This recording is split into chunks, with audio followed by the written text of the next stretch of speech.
தேவேந்திரகுல வேளாளர்களுக்கு மையக்குழுன்னு ஒரு இதில் அங்கீகாரம் இல்லை. தேவேந்திரகுல வேளாளர்கள் மட்டும் புறக்கணிக்கிறதுக்கு காரணம் என்ன? எல்லா சமூகத்துக்கும் கொடுக்குற பங்களிப்பை எங்கள் சமூகத்துக்கும் கொடுங்க. அப்படி பேருக்காக துணைத் தலைவர், செயலாளர் தேவேந்திரகுல வேளாளருக்கு மட்டும் இது நாள் வரைக்கும் புறக்கணிச்சுக்கிட்டே வராங்க. யார் அந்த சார்ன்ற கேள்வியே அதான். எங்களுக்கு எதிர்ப்பு தெரிவிக்கிற ஆள் யாருன்னு எங்களுக்கு தெரியல. உறவுகள் அனைவருக்கும் வணக்கம். இன்று சிறப்பு நேயராக பாரதிய ஜனதா கட்சியின் பரமக்குடி ஒன்றிய பேரன்பாடி அமைப்பின் துணைத் தலைவர் மரியாதைக்குரிய மகேஸ்வரன் அவர்களை சந்திக்க வந்திருக்கிறோம். ஐயா வணக்கம். ஐயா ஐயா சொல்லுங்கள், இன்று ராமநாதபுரம் மாவட்டம் முழுவதும் யார் அந்த சார் அப்படின்ற ஒரு தலைப்பில் மாநிலம் முழுவதும் பாஜக சுவரொட்டி ஒட்டப்பட்டிருக்கிறது. குறிப்பாக தேவேந்திரகுல வேளாளர்கள் மக்கள் என்று அந்த சுவரொட்டியில் குறிப்பிடப்பட்டிருக்கின்றது. என்ன காரணம்? எதற்காக இந்த சுவரொட்டி? இதில் என்ன காரணம்னா ஐயா, எங்கள் ராமநாதபுரம் மாவட்டத்தில் பெரும்பான்மையாக இருக்கக்கூடிய மக்கள் தேவேந்திரகுல வேளாளர் மக்கள்.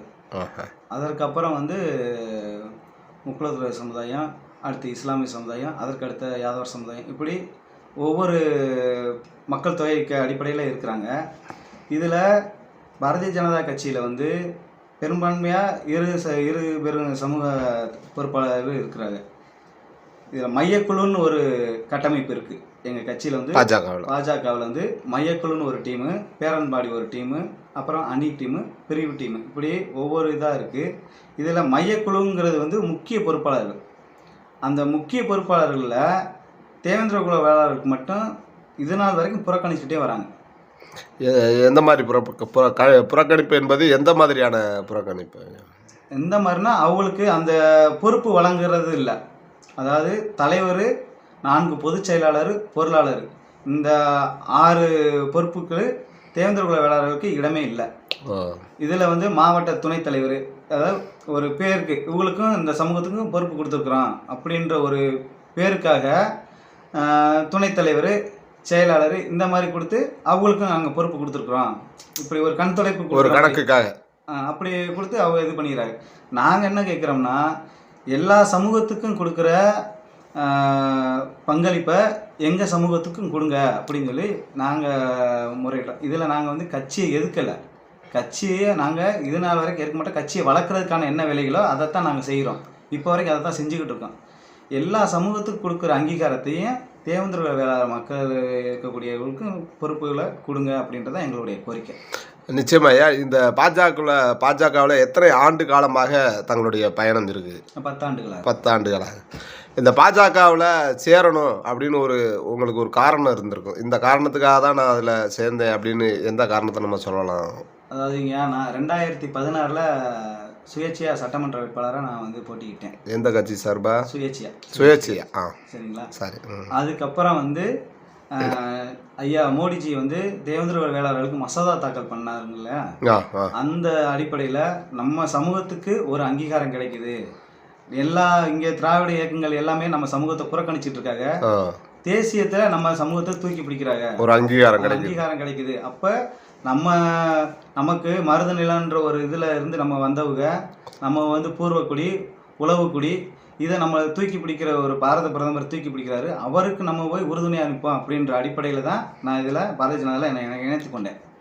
அதிலிருந்து இது நாள் வரைக்கும் பல பொறுப்புகளை நான் வகித்திருக்கிறேன்.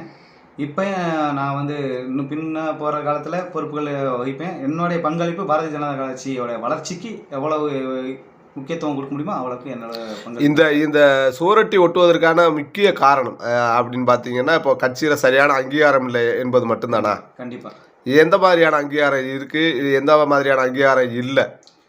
அதாவது எங்கள் தேவேந்திரகுல வேளாளர்களுக்கு மையக்குழுன்னு ஒரு இதில் அங்கீகாரம் இல்லை. அது தவிர்த்து மற்ற பொறுப்புகள்லாம் கொடுக்குறாங்க. நாங்கள் என்ன கேட்குறோம்னா, எல்லா இப்போ 6 சமூகத்துக்கு கொடுக்கலாம். தலைவர், 4 பொதுச் செயலாளர், பொருளாளர், மொத்தம் 6 பொறுப்பு இருக்கு. அதுல அந்த பேரன்பாடி மையக்குழுவில் அந்த 6க்குமே 6 சமூகத்துக்கு ஒன்னொன்னா கொடுக்கலாம். அப்படி கொடுத்தோம்னா 6 சமூகத்தையும் ஒருங்கிணைச்சதா இருக்கு. அவங்க அந்தந்த சமூகத்து மக்கள் நம்ம பிரதிநிதியா நம்ம ஒரு ஆள் இருக்காப்புல அப்படின்ற ஒரு தோரணையில உறுப்பினர்கள் அதிகமாக சேருவாங்க.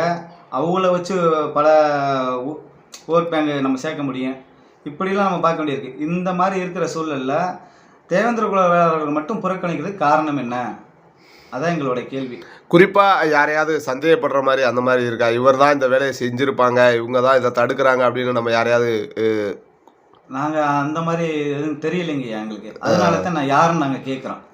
யார் அந்த சார்? யார் அந்த சார்ன்ற கேள்வியே அதான். எங்களுக்கு வந்து எதிர்ப்பு தெரிவிக்கிற ஆள் யாருன்னு எங்களுக்கு தெரியல. அதனால தான் இந்த கேள்வியை நான் கேட்குறேன். என்ன காரணம்னு எங்களுக்கு தெரியல. இப்போ ஒருவேளை இந்த ராமநாதபுரம் மாவட்டத்தில் மட்டும்தான் இந்த சூழ்நிலை நிலவுதா, அல்லது எல்லா மாவட்டங்கள்லையுமே அப்படி இருக்கா? இல்லை அப்படி இல்லை. இது தமிழ்நாடு முழுக்கவே இந்த இது நடந்துக்கிட்டு தான் இருக்குது. அதாவது தமிழ்நாடு முழுக்க பார்த்தோம்னா தேவேந்திர குல வேளாளர்கள் வந்து அதிகமாக இப்போதைக்கு சமீபமாக அண்ணாமலைஜி தலைவர் வந்ததுக்கப்புறம் இளைஞர் படைகள் தேவேந்திர குல வேளாளர்களுடைய இளைஞர் படைகள் அனைவரும் நிறைய பேர் வந்து இணைஞ்சிருக்கிறாங்க. அவங்க எல்லாரும் இணைஞ்சதுக்கு அப்புறமும் கூட நிறைய இடங்களில் நம்ம தமிழ்நாடு முழுக்க எல்லாருமே புறக்கணிக்க தான் பட்டிருக்காங்க. பொறுப்பு வழங்குற மாதிரி ஒரு இணை துணையில் வச்சுக்கிட்டு அடுத்து அவங்கள வந்து டம்மி ஆக்கிறது. சமீபத்தில் பார்த்தீங்கன்னா பாஜகவை விட்டு தேவேந்திர குல வேளாளர்கள் வெளியேறுகிறார்கள் அப்படின்ற ஒரு பார்வை இருக்குது. அதை நீங்கள் எப்படி பார்க்குறீங்க? அவங்க இந்த மாதிரி புறக்கணிச்சாங்கன்னா அவங்களுக்கான அங்கீகாரம் கிடைக்கலன்னா மன அதிருப்தியில் தானே சார் வெளியே போவாங்க. அதான் இப்போதைக்கு நடக்குது. இதே நாங்கள் கேட்குறோம், இன்னும் வரும் காலங்கள்லையாவது தேவேந்திர குல வேளாளர்களுக்கு ஒரு முன்னுரிமை கொடுத்து அனைத்து சமூகத்துக்கும் என்ன பங்களிப்பு கொடுக்குறீங்களோ அதே பங்களிப்பை தேவேந்திர குல வேளாளர்களுக்கும் கொடுக்கணுன்றது எங்களுடைய கோரிக்கை. அப்படி இல்லாத பட்சத்துக்கு இப்போ எலெக்ஷன் வரப்போகுது, 2026 எலெக்ஷன் வரப்போகுது. மக்கள் வந்து இதே அதிருப்தியில் இருந்தாங்கன்னா கட்சி மேலும் பின்னடைவுக்கு போகிறதுக்கு காரணமாக அமைஞ்சிடும். அது நாங்கள் விரும்பலை. நாங்கள் கட்சியை வளர்க்கணும்னு நினைக்கிறோம். அதனால் மாவட்ட நிர்வாகம் இதில் தலையிட்டு, தலைமை இதில் தலையிட்டு முறையான கட்டமைப்பை பண்ணும்போது கேட்டுக்கிறேன். 2026 சட்டமன்ற தேர்தலில் கூட்டணி சார்பாக பாஜகவுக்கு பரமக்குடி சட்டமன்ற தொகுதி ஒதுக்கப்படும் பட்சத்தில் உங்களுடைய நிலைப்பாடுகள்லாம் எப்படி இருக்குது? அதுக்கான வெற்றி வாய்ப்புகள் எப்படி இருக்கும் அப்படின்னு நினைக்கிறீங்க? வெற்றி வாய்ப்புகள் பாரதிய ஜனதா கட்சியோட இப்போ இன்னைக்கு ஏடிஎம்கே கூட்டணி உறுதி செய்யப்பட்டு ஒன்று சேர்ந்துருக்கு. இந்த பரமக்குடி சட்டமன்ற தொகுதி வந்து ஏடிஎம்கே கோட்டையாகவே இருந்தது. குறைந்த ஓட்டு வித்தியாசத்தில் தான் டிஎம்கே வந்து வெற்றி பெற்றுச்சு. இப்போ தற்காலிகத்துக்கு பாஜகவும் ஏடிஎம்கேயும் கூட்டணி வச்சா மிகப்பெரிய ஓட் பேங்காக அமைஞ்சிடும். அதிக ஓட்டு வங்கியில் நம்ம வெற்றி பெற வாய்ப்புகள் அதிகமாக இருக்குது. அதற்கான வேலைகள் இங்கே நாங்கள் முழுமையாக பண்ணியிருக்கிறோம். ஏன்னா எல்லா கிராமங்கள்லேயும் கிளை கட்டமைப்பு சிறப்பாக இருக்குது. ஏடிஎம்கேயும் இப்போ பாரதிய ஜனதா கட்சியும் கூட்டணி இருந்தால் அதிக ஓட்டு வித்தியாசத்தில் ஜெயிக்கிறதுக்கான வேலைகள் எல்லாமே இங்கே தயாராக இருக்குது இப்போதைக்கு. சரி.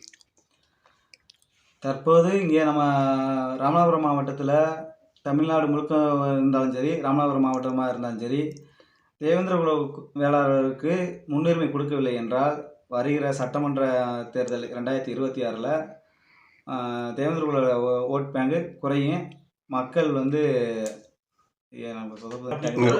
ராமநாதபுரம் மாவட்டத்தை பொறுத்த வரைக்கும் பாரதிய ஜனதா கட்சியும் ஏடிஎம்கே கூட்டணி வெற்றி வாய்ப்பு மிக அமோகமாக இருக்குது. தேவேந்திர குல வேளாளர்களை புறக்கணித்தால் வருகிற சட்டமன்ற தேர்தலில் வெற்றி வந்து கேள்விக்குறியாகும். வாழ்க பாரதம், வெல்க பாரதம், பாரத் மாதா கி ஜெய், ஜெய் ஹிந்த்.